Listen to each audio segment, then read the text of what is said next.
Pode gravar aí. Tá. Bom, então, bom dia a todos. A gente está aqui reunidos para mais um debate do debate UDERE, estudante do UDERE. Meu nome é Alessandro, tem debatedores aqui, os protagonistas do UDERE. Eu pedi cada um, na primeira fala, se presente, né? Todo mundo sabe saber quem é quem. Uma alegria estar aqui com todos. A gente vai ter um debate bem produtivo nessa manhã, mas antes de a gente passar propriamente ao debate, eu vou chamar o pessoal do GDERE para apresentar o projeto. Então, por favor, o GDERE, Bom, rapidamente, para a gente não tomar mais tempo, para a gente poder iniciar o debate, meu nome é Igor Sardo. Eu e a Del pensamos nesse projeto já faz alguns meses, a gente está nessa primeiríssima edição, fazendo alguns testes para a gente poder fazer debates acadêmicos, porém também com caráter competitivo, para a gente poder desenvolver e divulgar a ciência. Esse é o grande objetivo. O GDERE se reúne todos os sábados, aí, desde maio, a gente tem tido reuniões todos os sábados. Tem sido à tarde na Livraria Sepulcro, que é o horário que a gente conseguiu uma melhor argumento para as pessoas. É um projeto de extensão, gera créditos complementares. E o objetivo é exatamente esse, que a gente possa elevar a qualidade e os tipos de debate que a gente tem na sociedade e possa ter mais referências científicas, que o meio acadêmico possa contribuir para uma formação de uma sociedade mais completa e com acesso ao conhecimento. Obrigado, professor. Então, bem de imediato, vamos passar para a nossa discussão. Então, vou fazer uma breve introdução ao tema, que é o objeto do debate. O objeto desse debate de hoje é a adoção da moeda comum no Mercosul. Então, só para fazer um breve contexto, acho que é interessante mencionar que esses debates de moeda eles são presentes na teoria econômica já há bastante tempo, né? Trazendo uma proximidade para o século XX, a gente tem um grande debate sobre a adoção do padrão monetário no pós-guerra, durante as negociações do Tratado de Bretton Woods, né, onde emerge uma proposta elaborada pela delegação britânica liderada pelo John Maynard Keynes da adoção do Banco Pop, que seria uma moeda que visaria auxiliar no comércio nacional. Essa proposta não é adotada, naufraga. E ao longo desse período pós-guerra, tem várias iniciativas que vão amadurecendo, especialmente na experiência do euro, que é para favorecer o comércio europeu, e finalmente com a adoção do euro no final do século XX e do século XXI. Bom, é importante a gente ter em mente sempre uma dimensão diferenciada, né, em relação ao debate que vai ser feito hoje, que é uma perspectiva do que é um sistema monetário convencional, né, simplesmente comparado com o euro. Então existe sempre uma confusão entre moeda comum e moeda única.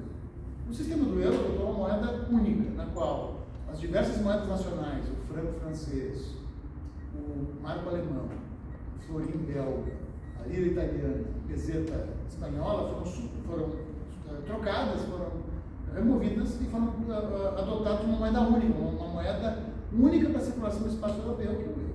Isso é uma dinâmica. Uma outra dinâmica, a gente tem uma moeda comum que permita a compensação de transações comerciais entre dois países que adotam moedas diferentes. O peso e o real, e tem uma moeda comum que permite a compensação e a liquidação de saldos comerciais entre os países. A gente vai estar falando muito dessa segunda discussão, a ideia de moeda comum. Essa ideia de moeda comum ela tem aparecido, dados já alguns dos arranjos monetários do século XXI. Existiu no âmbito do Mercosul uma discussão sobre isso, talvez os grupos debatem sobre isso. Mas é importante ressaltar que esse debate ele emerge, ele está relevante, eu creio que ele se tornou objeto do GDERE de interesse, à medida que ao longo dos últimos 2 anos, 3 anos, de pós-pandemia e guerra da Ucrânia, a gente tem um cenário de uma certa contestação das moedas, questões associadas à disponibilidade de recursos e a própria situação da América do Sul. Então, é um debate que emergiu, principalmente a partir desse ano, né, com o novo governo brasileiro e a tentativa de intensificar o comércio na região da América do Sul. Então, creio que essa é um eixo e vão ser nesses termos provavelmente que o debate vai transcorrer. O debate vai estar estruturado com a gente chama no GDERE de 3-2, são duas intervenções de 3 minutos para cada grupo, uma intervenção de 2 e um fechamento de 1 minuto. A gente vai iniciar com um grupo favorável à adoção da moeda comum e vai se contrapor às abordagens do grupo contrário à adoção da moeda comum. Então, essa é a dinâmica do debate. Eu vou estar acompanhando aqui, tentando fazer a mediação, evidente, enquanto temos os grupos para poder levar isso a bom termo, tá? E de imediato, a gente vai iniciar, eu vou ter um cronômetro aqui, no qual a gente vai estar mensurando o tempo, vou iniciar imediatamente com o grupo PRO, e o grupo pós-manifesto, então estamos iniciando a atividade nessa hora. Rapidamente, então, só para dizer, meu nome é Igor, sou aluno de Economia e também aluno de mestrado em Relações Internacionais, e eu vou agora abrir a parte PRO. De início, eu imagino que a parte PRO ela vai se basear em dois eixos principais. Uma parte mais política, realmente política internacional, e uma parte mais econômica, mais teórica de fato. A gente pode dividir então na parte de referências, a parte teórica mais de ERI, de política internacional, em três autores, ou pelo menos três obras principais, os complexos regionais do Barry Buzan e o Wally Weaver, a tragédia política das grandes potências do John Mearsheimer e, por fim, o Nacionalismos e depois do Edward Hallett-Carr. Esses três autores vão se focar muito, embora haja uma política internacional em todo o globo, elas são muito, na verdade, regionalizadas. Cada estado, na verdade, se preocupa antes muito mais em fazer influência na sua região para depois projetar a Lewis, ou seja, para projetar no além-mar. Muito disso vai se definir, por exemplo, na obra de John Mearsheimer, na ideia de que os Estados buscam, antes de mais nada, uma hegemonia regional. Essa hegemonia pode se dar por várias maneiras, por diferentes meios. Normalmente, ao longo da história, a gente viu que foram por meios mais belicosos.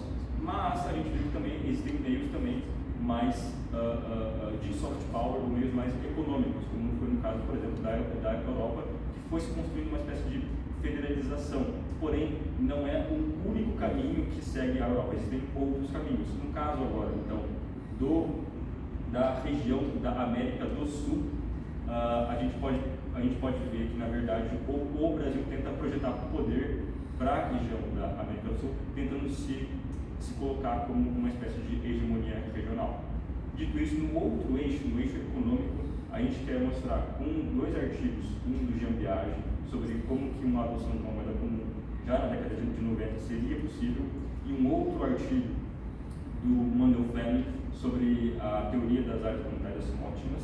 A gente quer mostrar como que, na verdade, de um lado, é possível a gente falar sobre uma moeda comum, e de outro, a teoria da área monetária ótima, na verdade, ela é insuficiente, porque ela foi criada para tentar entender como que uma moeda ela ocupa um determinado espaço e se ela é ótima. Por exemplo, o real ocupa todo o espaço nacional, ela é ótima? Aparentemente sim. A questão agora é, se eu ocupo uma moeda maior, que ocupe mais espaços, ela pode se tornar ótima? A teoria chegou à incrível conclusão de que nem mesmo o euro é uma moeda ótima. Ela está, na verdade, aquém, ela atinge só 20% da sua capacidade, né?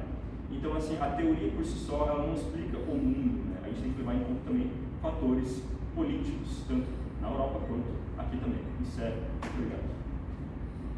De imediato, passamos a palavra para o grupo contra. Bom dia, sou Iago, do curso de Economia. Eu já quero iniciar nossa discussão indo direto para a questão comercial.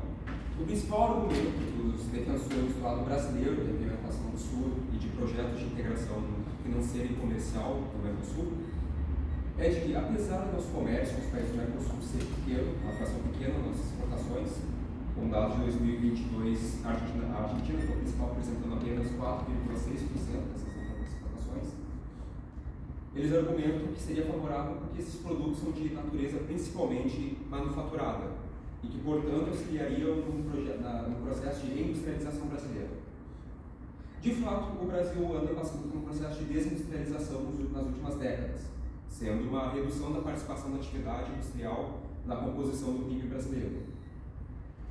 Porém, a crença de que essa integração com o Mercosul, através do Sul e outras iniciativas similares, ampliaria o processo industrial, está partindo do princípio que o problema da industrialização brasileira é a questão de mercado. A indústria brasileira não está conseguindo competir nem no mercado interno brasileiro. Ela está perdendo espaço para empresas principalmente estrangeiras, no próprio mercado brasileiro.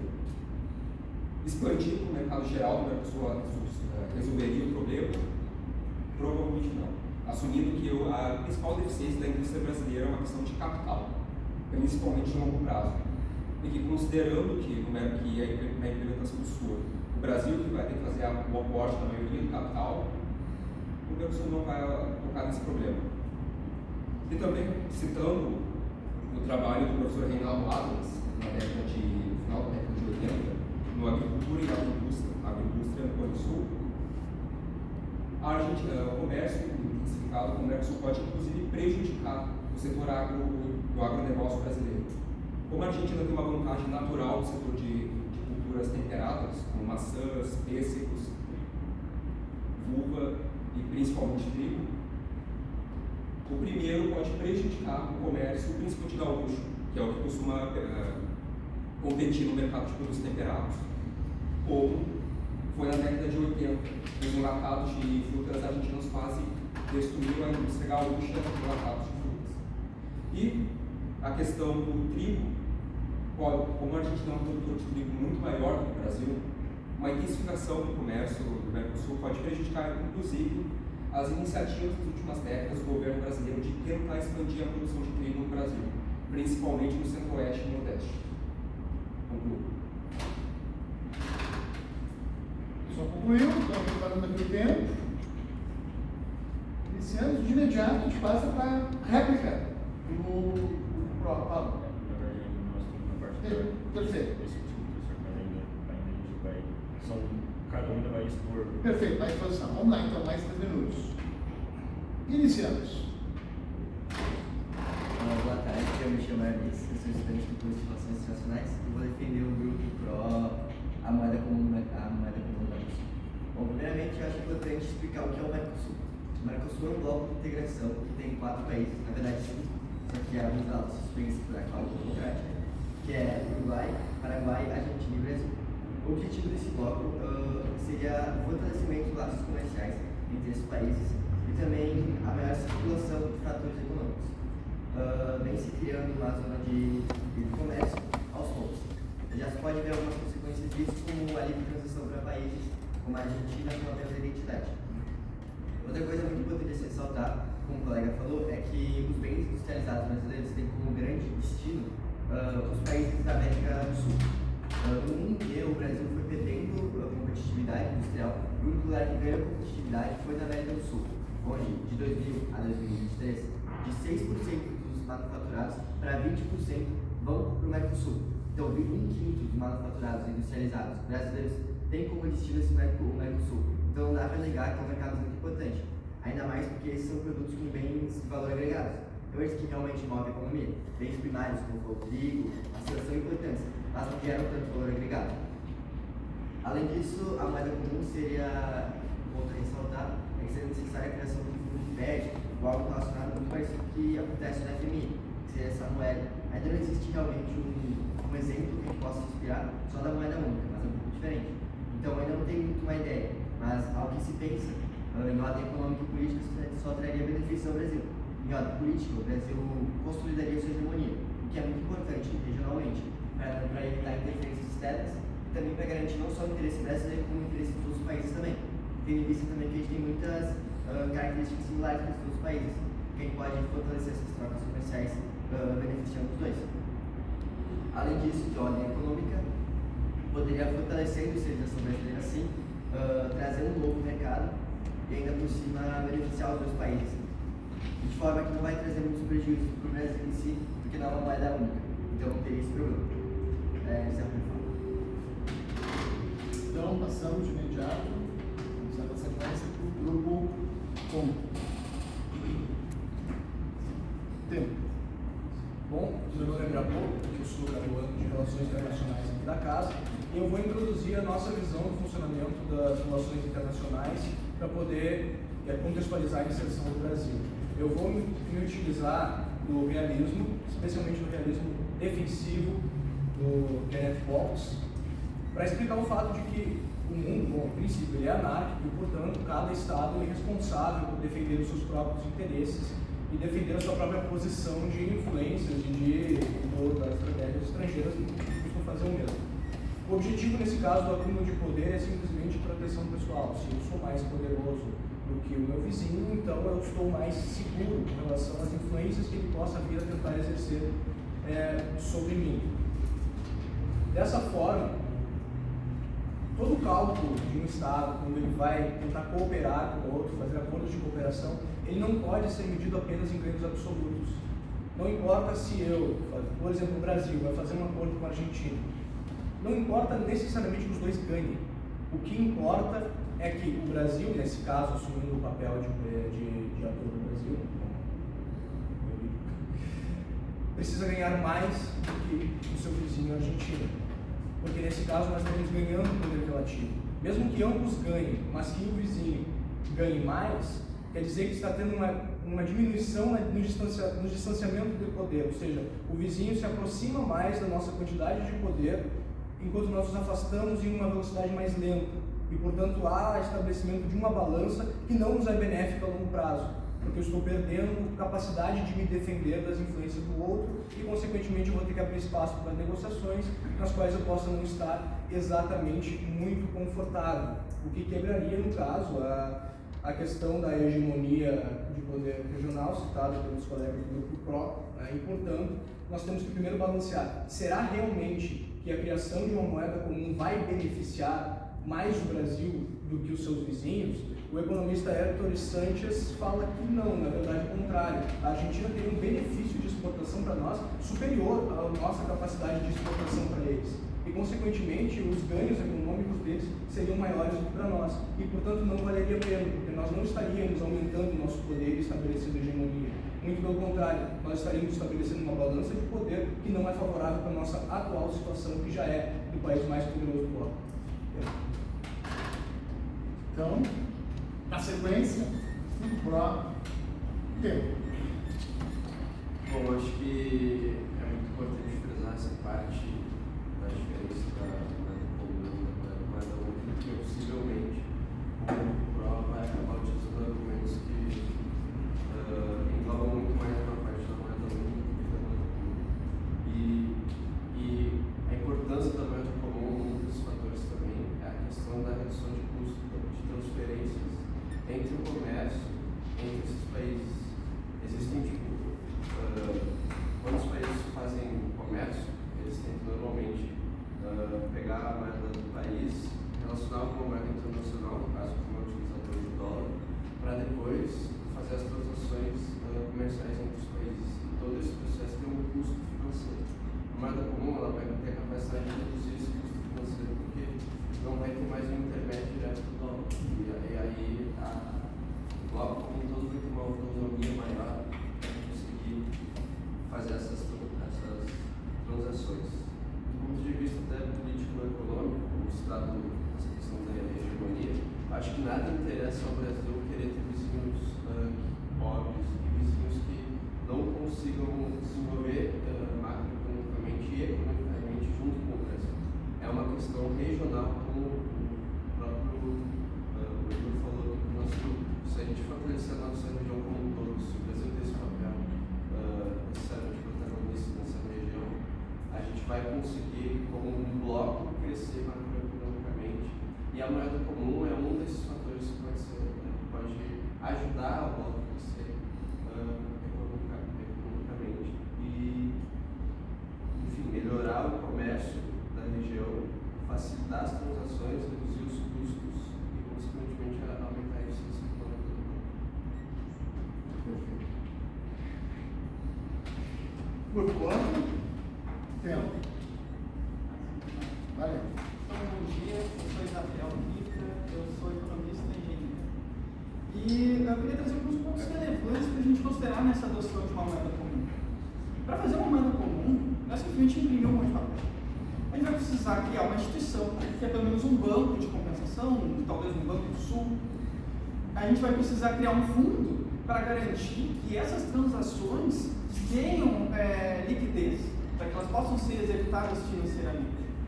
Para daí, então, a gente poder chegar nessa moeda comum. E aí o que eu quero frisar aqui para vocês é, não temos condições políticas nem condições econômicas de fazer isso. Não temos condições políticas por quê?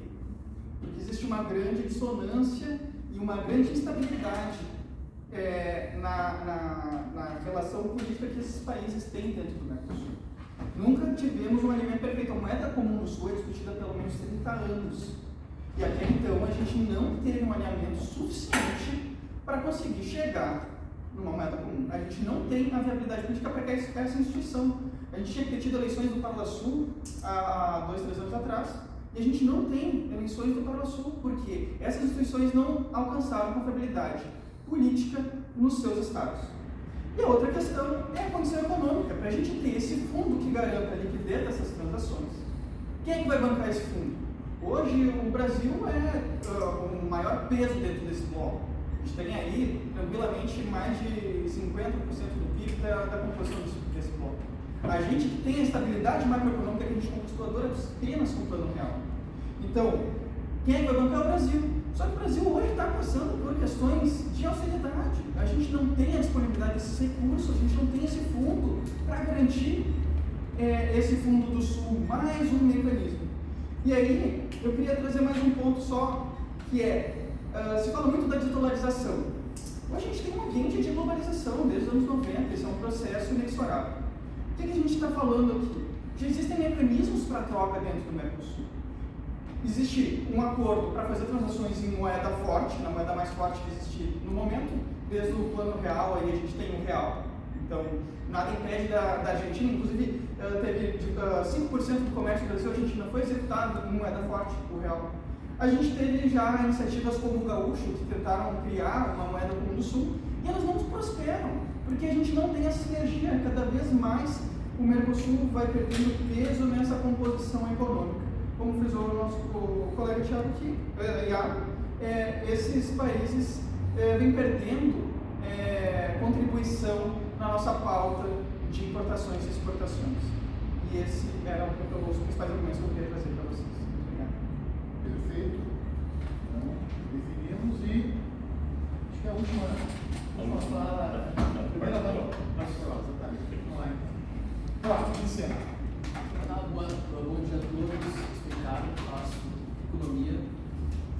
Queria falar um pouco sobre a questão econômica desse debate, que eu acho que é bastante importante de ser levado em conta. Olhando para o longo prazo, em especial, porque é mais importante a longo prazo do que prazo. Primeiramente, o ponto positivo da adoção da moeda comum do Mercosul seria a estabilização da balança comercial com os países da região. Dá para ter evidente que escorreria e nossas exportações elas cresceriam para esses países do Mercosul, importações também, mas enfim, isso é uma maior integração da região, uma integração tanto econômica quanto também política e militar, ou seja, o Mercosul se torna um bloco mais forte em comparação com antes.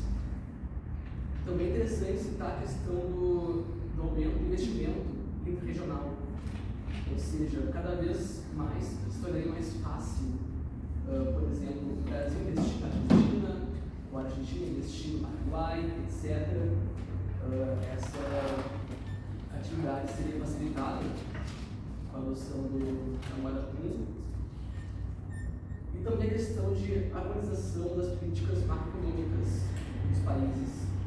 Então, esse conjunto de consequências da adoção da moeda comum no Mercosul traria vantagens para não apenas o Brasil, como também os demais países do bloco. Ok. Eduardo, vamos iniciando. E a gente passa melhor a palavra para a última intervenção. Conta. Boa tarde, eu sou o Pedro, sou um estudante de Ciências Contábeis.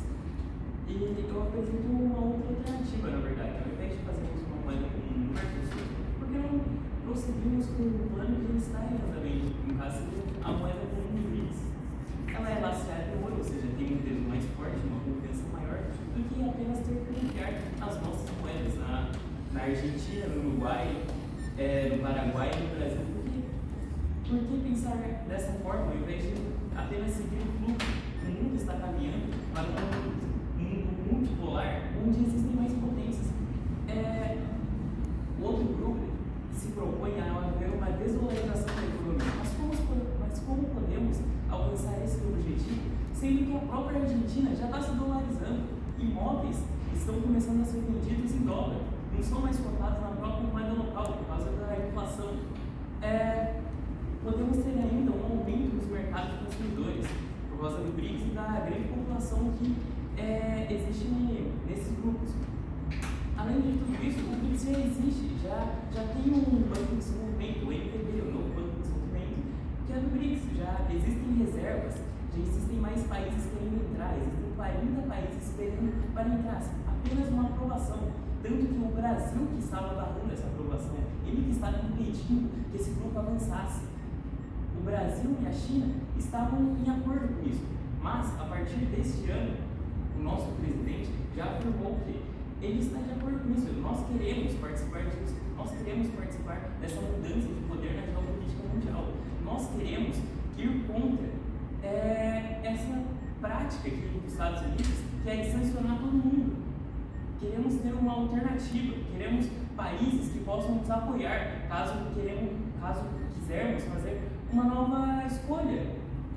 Então, por que ficarmos presos a essa coisa do passado? É uma coisa que está há tanto tempo. Antes de ter essa ideia, tinha a Unasul, que no caso era a União dos Países do Sul, depois veio o Pró-Sul, por causa da mudança política, né, de esquerda para a direita, depois veio a Unasul novamente. E aposto que, se vier outro presidente de direita, vai ter o Pró-Sul novamente, e aí vai vir outro de esquerda e vai ter o Unasul novamente. Que é isso que acontece. Propondo a moeda comum no Mercosul. Como que nós vamos fazer isso? Um dos candidatos à presidência do Mercosul atual é o Javier Milei. Ele é um candidato que alguns consideram de extrema direita. Isso obviamente vai causar uma desestruturação do bloco. É óbvio. Como que nós podemos prosseguir com isso, sendo que temos uma alternativa muito mais viável, muito mais curiosa para a nossa economia, que pode fazer com que possamos evoluir e nos industrializar ainda mais. Então, durante nós vamos para a rodada, então a gente vai iniciar a gente chama de réplica, onde cada grupo também a gente vai ter, cada pessoa vai ter 3 minutos. Então a gente vai já te passa aqui para as réplicas do grupo favorável. É iniciar.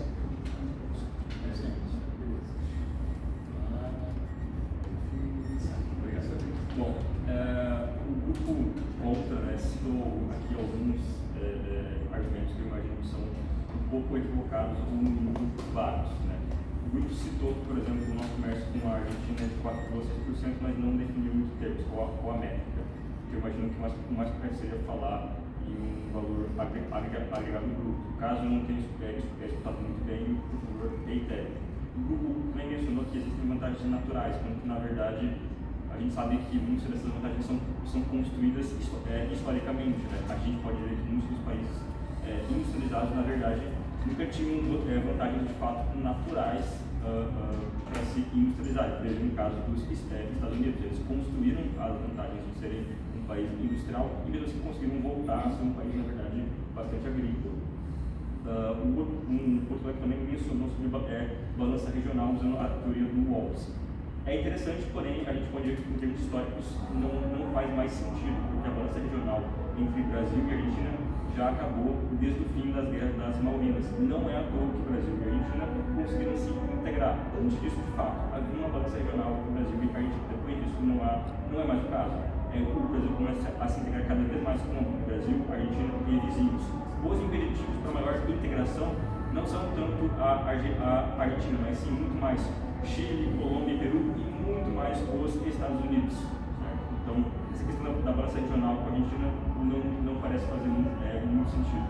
Outra questão que foi mencionada foi do NDB, do New Development Bank, que é um banco dos BRICS. Na verdade, o Brasil não tem muita projeção. É um banco que depende ainda muito da Rússia, da China, da Índia e da África do Sul. E que, no caso, a gente precisaria ter o nosso próprio banco de investimento. Isso é muito importante citar, que seria, inclusive, a parte dessa questão da moeda comum. Porque a moeda comum precisa de um fundo monetário e não de um banco. Porque o banco, muitas vezes, ele emite moeda.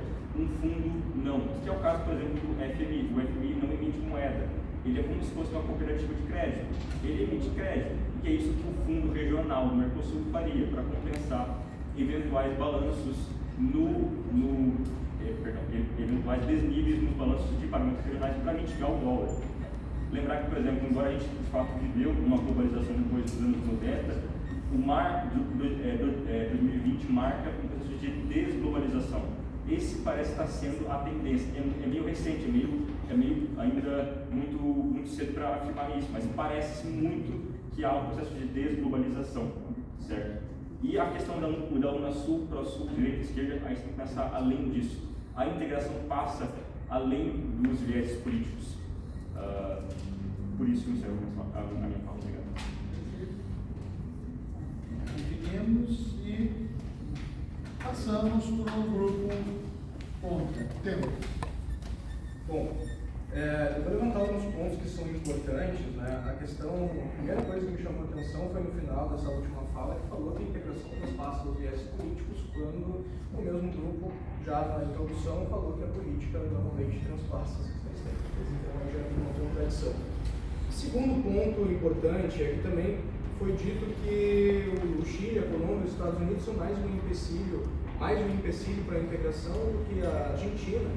E também foi defendido já ainda na introdução a questão de que seria importante essa criação dessa moeda comum para evitar influência externa. Só que na verdade é o contrário, se nós levarmos em consideração o fato de que a Argentina está negociando com o governo chinês, inclusive já deu iniciativa a tratações oficiais, de inclusão da Argentina no Belt and Road, que é a nova rota da seda que vai trazer indústria chinesa, capital chinês e pessoal chinês para dentro do bloco do Mercosul, que facilitaria a inserção deles no mercado brasileiro, derrubando a nossa incipiente indústria que já está fraca, né, dando entrada a um poder estrangeiro mais poderoso economicamente em termos de influência no nosso mercado do que as indústrias dos Estados Unidos, que hoje em dia são mais caras. Outra coisa importante de citar é que a gente estaria falando de um projeto que, pelos mecanismos do próprio bloco do Mercosul, precisa da aprovação de todos os membros do grupo para poder ser levado a cabo. E o presidente do Uruguai, recentemente, em março, já deu uma entrevista falando que essa criação é uma loucura e que não vai adiante. Então nós estaríamos tocando isso unilateralmente, sem falar no fato de que a Argentina está por fazer novas eleições agora, e um outro candidato citado pelo meu colega, que é o Javier Milei, fala inclusive da desmobilização do Banco Central argentino. Então, como seriam os mecanismos disso? Como funcionaria essa moeda comum se um dos países, o segundo mais importante, não teria nenhuma instituição básica de controle de políticas monetárias? Outra questão é justamente a questão de soberania. Fazer um alinhamento de políticas monetárias significa que nós deixaríamos de ter autonomia em determinar as nossas políticas também para poder se alinhar com os outros. Ainda mais considerando o histórico muito maravilhoso que tem a nossa vizinha Argentina com uma inflação de 100%. Né? Outra questão também importante que eu vou citar é o fato de que a Venezuela ela ainda faz parte do Mercosul e, por mais que não seja um membro ativo, ela ainda está sujeita às decisões tomadas pelos outros membros do bloco. Como seria a reação de um país com um potencial econômico enorme ao receber esse tipo de determinação de fora, de que tem que se alinhar macroeconomicamente para poder criar uma moeda que os outros decidiram que ela vai criar? Como é que seria a relação disso depois que ela voltasse ativa ou até durante esse processo? Como é que o governo deles iria receber? Existem inúmeras barreiras para que esse processo ocorra, que parecem fazer com que ele seja inviável. Muito bem. Imediato. Seguindo. Por favor. Bom, acho necessário marcar alguns pontos. O primeiro é que, de fato, a ideologia de esquerda e direita ela não afeta a moeda comum em si, ela transpassa isso. A integração econômica e regional é muito mais importante. Outro ponto de lei foi citado várias vezes, mas o candidato primeiro da pesquisa, o Massa, ele se vota a favor da integração com o Mercosul, continuando as políticas argentinas mais recentes de alinhamento com o Brasil. Outra coisa importante é que foi citada a moeda comum dos BRICS. A questão, primeiramente, é que uma moeda comum não exclui a outra. O debate da moeda comum dos BRICS não exclui o Mercosul. E segundo, nos BRICS, o Brasil não tem a competitividade que tem no Mercosul, porque a gente vai estar com grandes potências como China e Rússia. Eu não acredito que o Brasil tem uma capacidade industrial como a China. Então, quem tomaria o grande protagonismo não seria o Brasil, no Mercosul seria. Outro ponto importante é que no Mercosul, o Brasil teria a chance de uma projeção de poder, uma competitividade e uma área de influência. Coisas muito importantes, principalmente para a segurança nacional. É necessário lembrar que esse país também faz fronteira com o Brasil. Então, manter laços comerciais fortes também é estratégico para a segurança nacional. Novamente, a teoria realista foi utilizada, mas é necessário lembrar que a teoria realista não explica na totalidade a realidade. Ela nem é essa a proposição dela. A as teorias de relações internacionais, elas buscam, em algumas situações, tentar explicar. Mas é necessário lembrar que o sistema não é necessariamente anárquico. Existem sim cooperações como o liberalismo explica. Então podem haver cooperações dentro do Mercosul para benefício mútuo. A coisa do ser humano não é má, como o realismo fala. Eu acho que um filósofo de 500 anos como Hobbes pode já ser esquecido, não necessariamente bater mais nessa mesma tecla. Indo além, a integração do Mercosul é muito fundamental, simplesmente porque a Argentina sempre está numa inflação de 100% e está sofrendo uma desvalorização.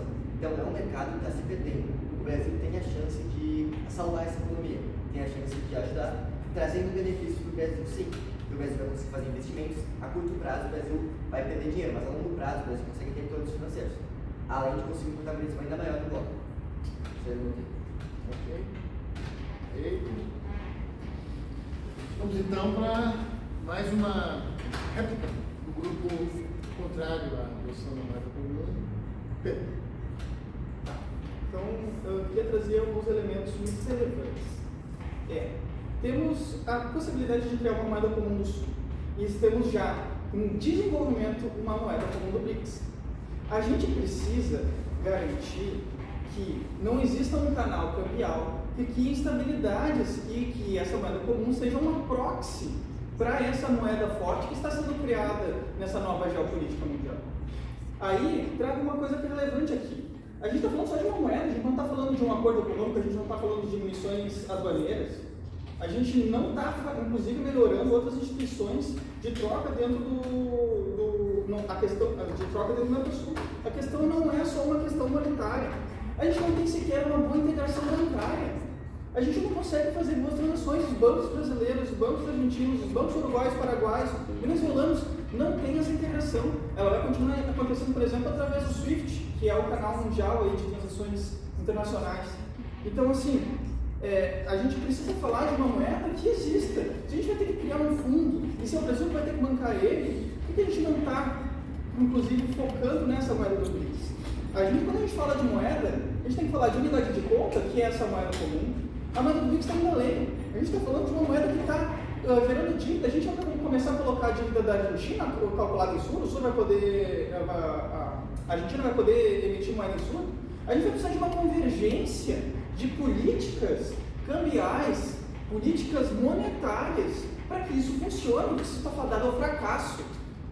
Então, hoje, por exemplo, o Banco Central argentino, ele tem a capacidade de emitir a moeda sem emitir dívida em lastro, coisa que o Brasil tem como parte-chave do seu funcionamento. E é isso que garante que a gente tenha uma estabilidade macroeconômica no Brasil. A duras penas, é muito duro o que o Plano Real fez na economia real, mas a gente conseguiu a estabilidade macroeconômica que a gente perseguiu por décadas. E a gente não pode jogar isso fora, criando um canal de instabilidade com as economias do Mercosul. Seja a Argentina, que está passando por mais uma das suas crises, porque a cada 5, 10 anos a Argentina passa por mais. Há pouco tempo a Argentina emitiu o título de dívida para 100 anos. Devo não lembro quanto não puder, porque nem sabe se a Argentina vai existir daqui a 100 anos. Como é que a gente vai ter confiança nessas instituições para garantir a liquidez desse fundo? A gente precisa garantir ele no curto prazo, no médio prazo e no longo prazo. No longo prazo, como a gente já viu aqui, a gente não vai ter essa vantagem comercial que eu estou falando. Essa desdolarização, ela não vai acontecer. A economia argentina cada vez está mais dolarizada. Os contratos são cada vez mais em dólar. Não vai ser o SUR que vai mudar isso. Tá? Então, muito obrigado. Então, bem, de imediato, mais uma época favorável. Vou me representar sobre essa economia, e dados os argumentos que o grupo contra está dando, eu vejo que eles estão querendo focar muito, na minha visão, em uma posição reativa diante da região, não uma posição ativa do Brasil. Eles basicamente estão colocando alternativas binárias entre ou a gente escolhe o BRICS ou a gente escolhe o Mercosul, sabe, como se tudo fosse, você tem que decidir rápido agora entre um e outro. E na verdade não é assim. Na verdade a gente pode pensar com mais calma e perceber que, por exemplo, os argumentos que eles usam da perda de autonomia do Brasil com a sua moeda, inflação na Argentina atingindo muito. Quer dizer, a gente reiterou que é uma moeda comum, que não é uma moeda única, justamente para acabar com esses argumentos. os impactos macroeconômicos de uma moeda comum não são os mesmos impactos macroeconômicos de uma moeda única. Vocês reiterando que esses fatores macroeconômicos vão necessariamente bater um no outro e, consequentemente, vai criar instabilidade política, instabilidade jurídica e tudo mais, não faz sentido nenhum. E segundo, que é uma questão, que é, tudo bem, a moeda é só um dos fatores que se pode melhorar.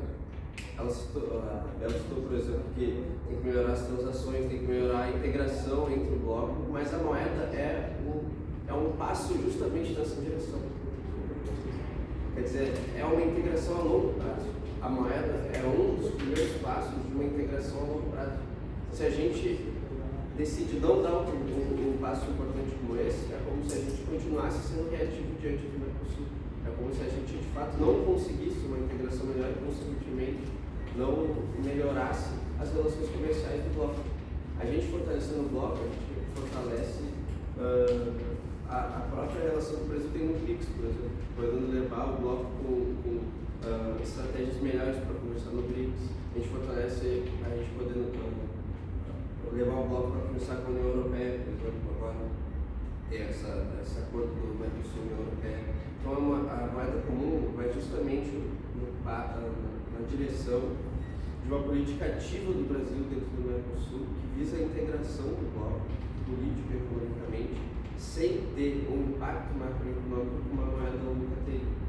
Então, na verdade, é um passo cauteloso, a meu ver, diferentemente do que o grupo contra quer promover como se fosse um passo caótico, queria gerar um caos econômico completo. Isso não é mentira.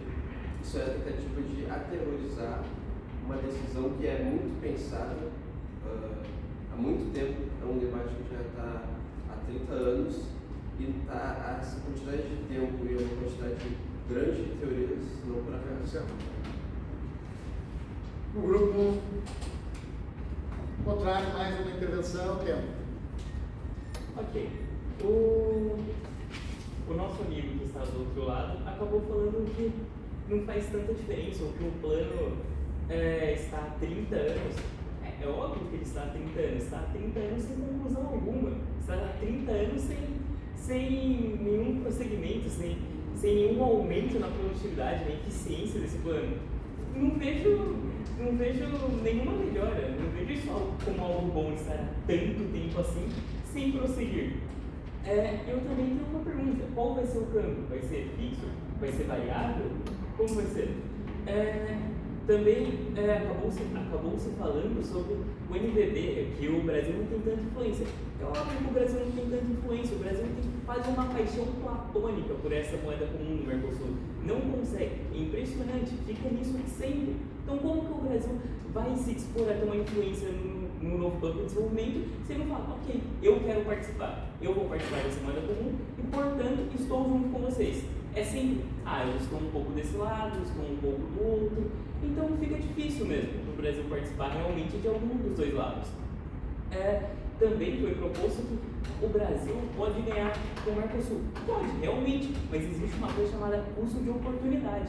Se o Brasil pode ganhar, por exemplo, 10% com o BRICS e 5% com o Mercosul, é um custo de oportunidade de 5%. O Brasil está deixando de ganhar. Então eu não vejo muito sentido com isso. Até porque existe um processo que pode ocorrer no Mercosul, que é não só o Brasil deixar de ganhar, como o Brasil acabar perdendo. O Brasil pode acabar até sofrendo de algo como uma doença holandesa, por causa da desindustrialização que pode ocorrer por causa do Mercosul. A integração das nossas economias pode fazer com que algumas indústrias que nós, no Brasil, não protegemos de forma tão eficiente quanto os outros países, que têm um viés de Estado maior, de empresas mais monopolistas, que infelizmente pode fazer com que nossas indústrias fiquem fragilizadas. Como, por exemplo, acabou ocorrendo da última vez, por causa do Unasul, que Buenos Aires acabou saindo do tratado por causa da desvalorização do real frente ao dólar, porque existe uma paridade. Isso fez com que nossos produtos ficassem mais baratos do que os deles, e eles ficaram preocupados que isso pudesse afetar a sua economia. E eles, com toda razão, eu acho que o Brasil deveria fazer o mesmo, escolheram defender o próprio país. É óbvio, eles escolheram a própria nação, o próprio povo, a própria indústria. E eu acho que o Brasil deveria fazer o mesmo. Não vejo razão, portanto, para ver essas coisas que o grupo PRO vê a favor do Mercosul como um grande aumento na produtividade do Brasil, até porque isso não é verdade. Bom, a gente vai para a última réplica do horário. Então, de imediato, passa a palavra. Bom, o Neco comentou que essa integração do Mercosul poderia fragilizar as indústrias brasileiras. Eu não poderia discordar mais disso, desculpa, porque nós, no Brasil, nós temos a vantagem em relação à Argentina, em relação ao Paraguai, em relação ao Uruguai. Nós temos mais população, temos mais recursos, certo? Pela teoria de Hechter-Ohlin, quem tem mais recursos tem menos custos na produção. Então a vantagem é nossa. Temos mais população, as economias de escala agem nesse sentido. Portanto, o nosso custo tende a ser menor do que da Argentina, do Paraguai, do Uruguai, né? Então, sinceramente, acho que a vantagem é nossa na produção de bens industriais. Até porque já temos alguma indústria. Claro, não é tão estabelecida, não é tão forte, já foi mais forte antes, mas temos. O Uruguai tem indústria? Não que eu saiba. Agora, eu passo para outro ponto, a questão da viabilidade foi bastante levantada. Eu entendo realmente uma pena que os países como a Argentina, por exemplo, no caso da eleição do Milei, né, seria difícil de ser favorável à moeda comum, mas eu não acho que a viabilidade é um argumento contra. Eu acho que se ela não é viável, a gente deve lutar para que ela seja viável. A gente deve lutar para que os países aceitem essa ideia, para que o presidente, para que a população se acostume com a ideia e passe a defendê-la. E não simplesmente dizer, porque não é viável hoje, jamais será viável. Não, a gente tem que construir isso com diálogo, com política, para que um dia seja viável essa ideia. E por fim, foi citada a questão do agro brasileiro, que poderia perder o mercado de bens de clima temperado, porque a Argentina tem clima temperado e tal, e aí o Rio Grande do Sul perderia nesse mercado. Pode ser verdade, mas Uruguai, Brasil, Argentina, Paraguai, qual desses países é tropical?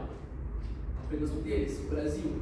Então, se perdemos em um mercado, a gente vai ganhar muito em outro mercado, porque o Brasil é o único país que produz café, que produz cana-de-açúcar, que produz, enfim, outros bens que são de clima tropical. Enfim, encerro meus argumentos.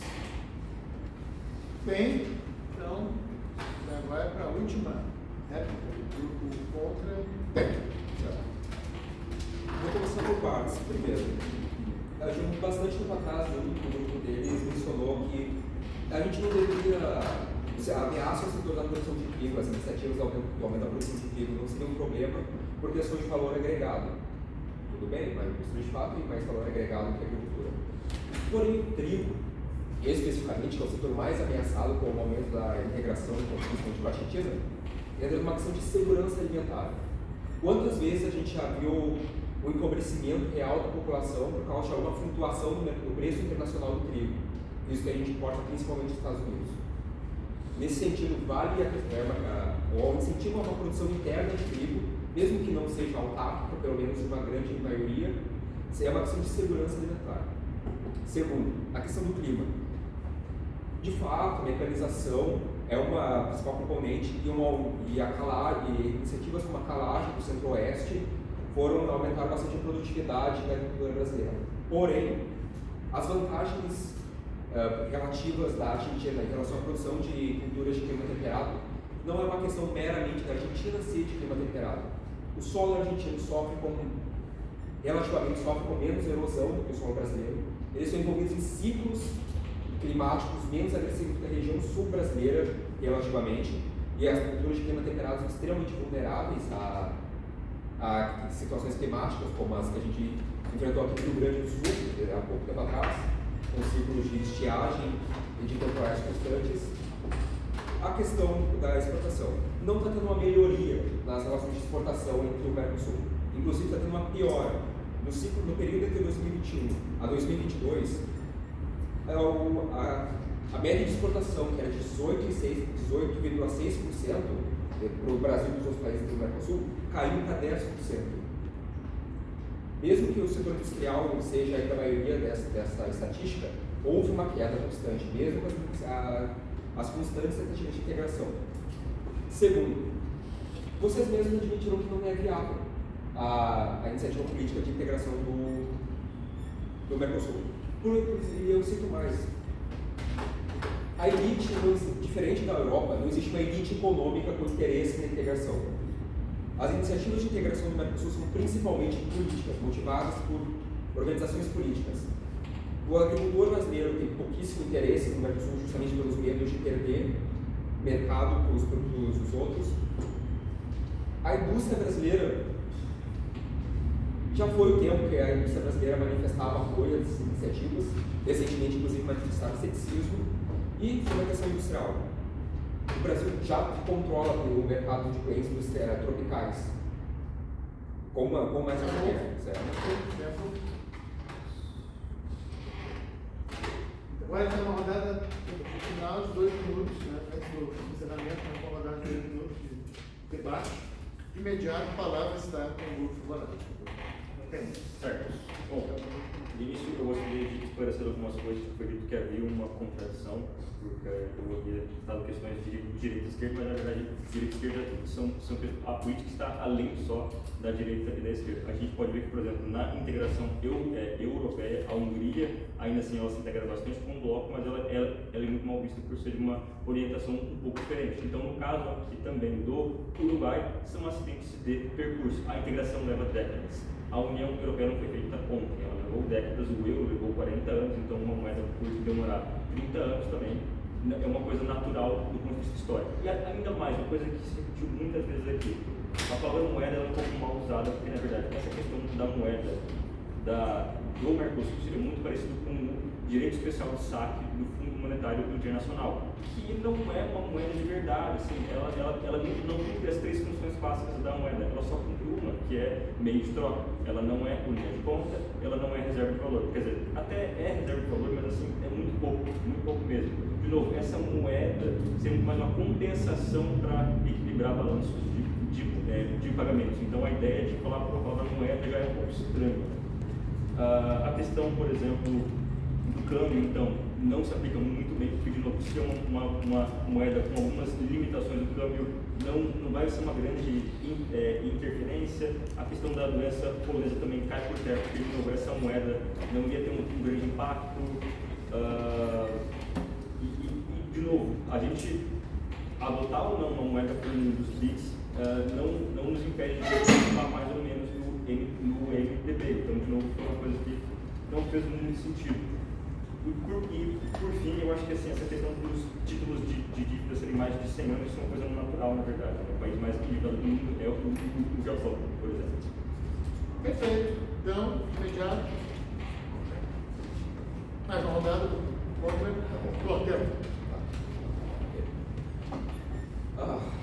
Primeiro, como assim não seria uma reserva de valor? Justamente, uma das motivações do SUR é para ser como uma reserva dos contratos que seriam firmados entre supostas empresas brasileiras, argentinas e do restante do Mercosul. Segundo, tocou na questão de que nada nos impediria de fazer uma moeda comum com o Mercosul e outra com o BRICS.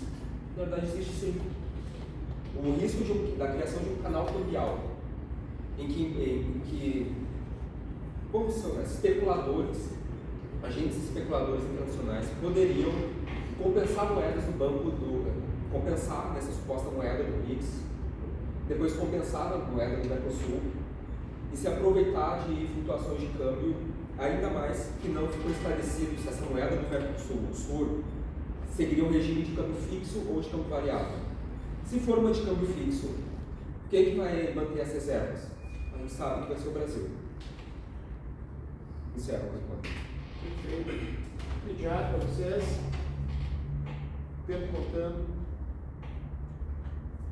Bom, primeiramente eu gostaria de falar sobre o colega falou anteriormente que o Mercosul vem vendendo espaço nas relações econômicas brasileiras e o Mercosul vem perdendo efeito.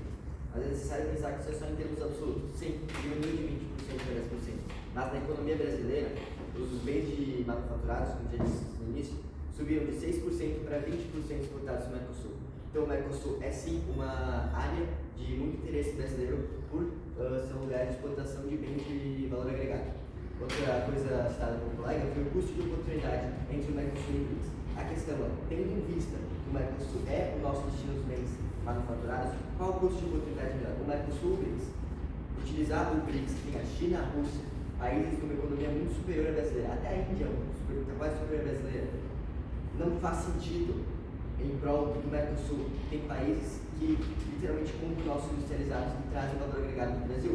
Então o custo de oportunidade está do lado do Mercosul, em questão econômica. Continuando, a construção da viabilização, talvez atualmente não seja possível, mas é um caminho democrático, é uma construção de diálogo, uma construção mais ou menos possível e melhorar a economia de todos os países. Continuando, a moeda comum é mais um instrumento monetário e não em si uma coisa que vai ter autonomia brasileira de políticas monetárias. É só mais um instrumento para transações. Em questão da especulação, a especulação não aconteceria, porque seria simplesmente uma transação entre bancos centrais. Então não teria por que ter especulação. Porque eu como indivíduo não posso comprar tudo e eu como indivíduo não posso comprar a moeda dos BRICS. São os bancos centrais que fazem essas trocas. Então essa especulação não tem sentido. Novamente, a construção de uma moeda comum é algo fundamental para o Brasil, garantir a soberania econômica da sua região e garantir a sua hegemonia política, que é algo fundamental. Novamente, a moeda do Mercosul não impacta a moeda dos BRICS pela especulação e o custo de oportunidade está sendo do lado do Mercosul. Isso é muito fácil. Bem, contrário, tempo.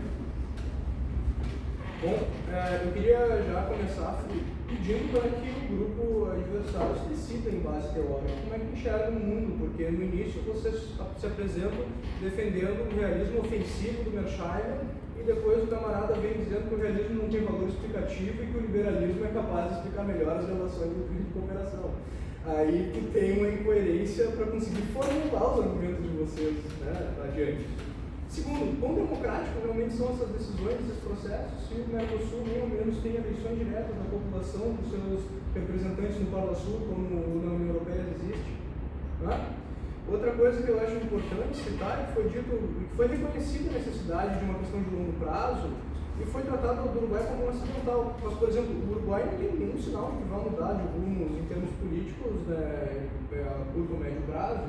E da mesma forma, a gente está falando realmente, a gente está num processo que exige muito tempo, que vai precisar da concordância de muitos governos seguidos. E, por exemplo, se a gente pegar a Argentina, ele vem numa variação, esquerda, direita, esquerda, direita, esquerda, direita. E aí, como é que vai ser? Como é que a gente consegue garantir que os recursos e a energia envidados na direção de construir esse projeto realmente valem a pena em termos políticos?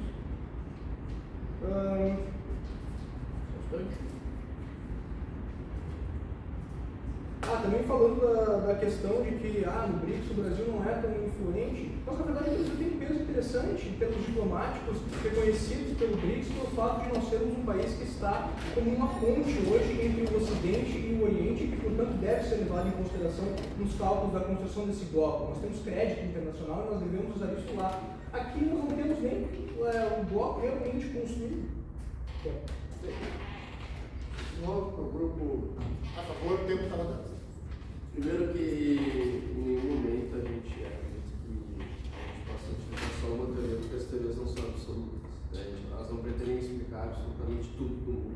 Então a gente se utiliza de um arcabouço de teorias para conseguir explicar o nosso ponto nesse debate.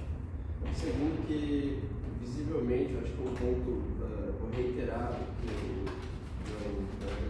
falou sobre a questão da especulação sobre essa moeda, porque eu vejo nitidamente o posicionamento do grupo contra, que é atemorizar, no sentido de que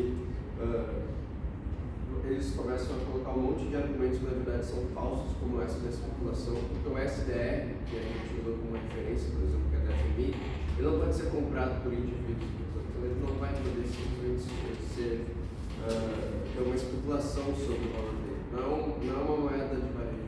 Quer dizer, essa moeda é justamente um mecanismo para conseguir facilitar o comércio no Mercosul. E eles dizem justamente que o comércio no Mercosul está piorando. É isso que a gente quer provar, quer dizer, a moeda comum do Mercosul vai servir justamente para trazer de novo esse comércio à vida. Se já está constatado que o comércio está piorando cada vez mais e nós não fazemos nada, nós não encontrarmos formas de integrar a região, encontrarmos formas de fomentar mais comércio entre os países membros, afastando a influência do dólar, a gente vai cada vez mais denegrir e se afastar da região e perder, consequentemente, influência política. A moeda comum vai justamente reerguer o comércio, então fazer algo que eles justamente não queriam, e vai fazer isso sem o terror que eles querem impor da especulação, por exemplo, que é um argumento totalmente falso. Então, acho que é isso.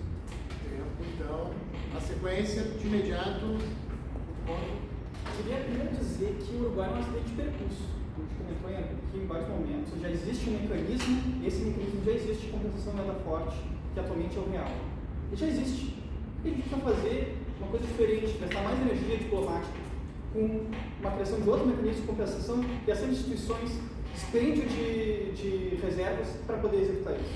O Uruguai não é um acidente de percurso e a gente tem cinco países nesse bloco, não esquecendo que temos a Venezuela nesse bloco. A União Europeia tem mais de 20, já deu 27 países. Claro que vai ter dissonâncias quando tiver 27, mas só com 5 a gente já tem problemas, a gente não consegue resolver. A gente não consegue resolver o Mercosul. Queria trazer também um ponto que o trigo é uma questão de segurança alimentar nacional. E aí tem uma questão relevante que tem que ser colocada aqui. As commodities, que são os principais produtos das pautas de exportações de todos os países do Mercosul, têm cotação internacional, vão continuar dolarizadas. E aí a gente pergunta aqui para o outro grupo, já mais uma vez, qual é o mecanismo de compensação cambial que vai ser criado? A gente vai ter mecanismo de câmbio fixo? A Argentina já tem colocado cotas para colocar câmbios diferentes a diferentes tipos. Falam de vantagens competitivas que a gente pode ter. Não estamos falando de uma união aduaneira. Não estamos falando de uma união aduaneira. A gente está falando apenas de um mecanismo de compensação internacional que o próprio sistema bancário não se moveu, ou seja, o mercado privado não se moveu para executar. Essa questão da especulação, vou trazer aqui então como ponto definitivo, a gente vai estar criando um canal cambial para a instabilidade macroeconômica brasileira. Quando a gente criar mecanismos de compensação que tenham câmbios fixos, enquanto os países continuam tendo câmbio variável, o Brasil vai continuar tendo seu câmbio variável, sua política monetária estável há quase 30 anos, e outros países vão continuar tendo sua moeda variável. Então, sim, a gente tem um canal de especulação que pode também perpassar o BRICS a partir desse mecanismo de compensação. Tá com vocês. Comentando sobre a mobilidade de novo, esclarecer um pouquinho essa questão. Não foi dito que não é viável, tá? Foi dito que a especulação, aliás, foi feita a suposição, né, de caso não seja viável. Então, nessa hipótese, eu só disse que a viabilidade não seria necessariamente algo contra, assim, de trabalhar para tornar viável a moeda comum. Enfim, vou voltar um pouco para a questão do comércio, que eu acho que é fundamental nesse debate, né? É evidente que com a moeda comum, a redução da crise do dólar é grande, né? A gente não tem reservas de dólar, então com a moeda comum a gente tem outro mecanismo de pagamento, né, de compensação. As consequências seriam positivas para o Brasil, a gente poderia exportar mais, importar mais, enfim, os ganhos de comércio são mútuos nos dois países.